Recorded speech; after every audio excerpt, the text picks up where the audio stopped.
Malachie 3. Voici la réponse du Seigneur de l'univers, je vais envoyer mon messager.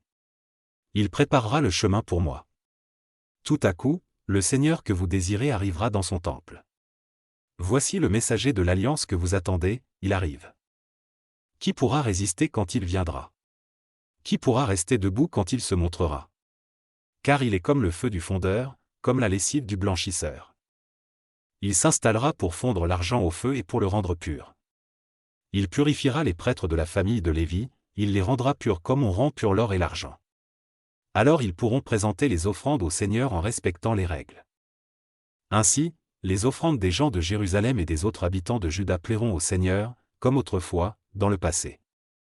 Oui, le Seigneur de l'univers le dit, je viendrai au milieu de vous pour vous juger. Je me dépêcherai d'accuser les sorciers, ceux qui commettent l'adultère, ceux qui font des serments faux, ceux qui paient mal leurs ouvriers, ceux qui écrasent les veuves et les orphelins par l'injustice, ceux qui traitent mal les étrangers, tous ceux qui ne me respectent pas. Invitation à revenir vers le Seigneur. Moi, le Seigneur, je ne change pas. Et vous, vous êtes toujours les enfants de Jacob. Tout comme vos ancêtres, vous vous êtes éloignés de mes enseignements, vous ne les avez pas suivis. Revenez vers moi, et je reviendrai vers vous, je le dis, moi, le Seigneur de l'univers. Mais vous demandez, comment pouvons-nous revenir vers toi? Je vous réponds, est-ce qu'un être humain peut tromper Dieu? Pourtant, vous me trompez. Vous demandez encore, en quoi t'avons-nous trompé? Je vous réponds, quand vous devez donner le 10e de vos biens et quand vous me faites des offrandes. Malheur à vous! Vous êtes maudits parce que vous me trompez, vous, le peuple tout entier. Apportez donc réellement le 10e de vos biens dans la salle du trésor, pour qu'il y ait toujours de la nourriture dans le temple. Je l'affirme, moi, le Seigneur de l'univers, vous pouvez vérifier que je dis la vérité. Vous verrez alors que j'ouvrirai pour vous les réservoirs d'eau du ciel, et que je vous couvrirai de bienfaits abondants. Pour vous, je détournerai les criquets, ils ne détruiront pas vos récoltes, ils n'empêcheront pas vos vignes de donner du raisin. Je le promets, moi, le Seigneur de l'univers.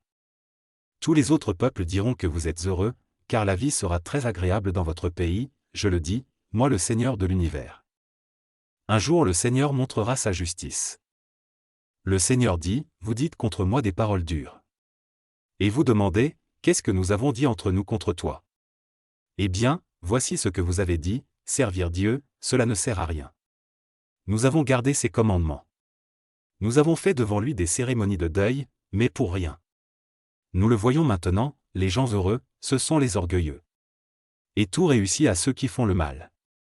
Même s'ils provoquent Dieu, ils s'en tirent toujours. Alors ceux qui respectent le Seigneur se sont parlé les uns aux autres. Le Seigneur les a écoutés avec attention. On a écrit devant lui les noms de ceux qui le respectent et qui l'honorent. Ensuite, le Seigneur de l'univers a dit, le jour où j'agirai, ils seront pour moi comme un trésor personnel. Je serai bon pour eux, comme un père est bon envers son fils qui le sert. Et vous verrez de nouveau la différence entre ceux qui m'obéissent et ceux qui ne m'obéissent pas, entre ceux qui me servent et ceux qui ne me servent pas. Moi, le Seigneur de l'univers, je le dis, mon jour arrive, il est brûlant comme le feu. Ce jour-là, tous les orgueilleux et tous ceux qui font le mal seront comme de la paille. Ils seront complètement brûlés. Je ne leur laisserai ni racines ni branches. Mais pour vous qui respectez mon pouvoir, le soleil de justice se lèvera. Il apportera la guérison dans ses rayons. Vous sortirez en bondissant de joie, comme des veaux bien nourris. Et le jour où j'agirai, moi, le Seigneur de l'univers, vous marcherez sur les gens mauvais. Ils seront comme de la poussière sous vos pieds. Le Seigneur enverra le prophète Élie. Souvenez-vous de la loi de Moïse, mon serviteur.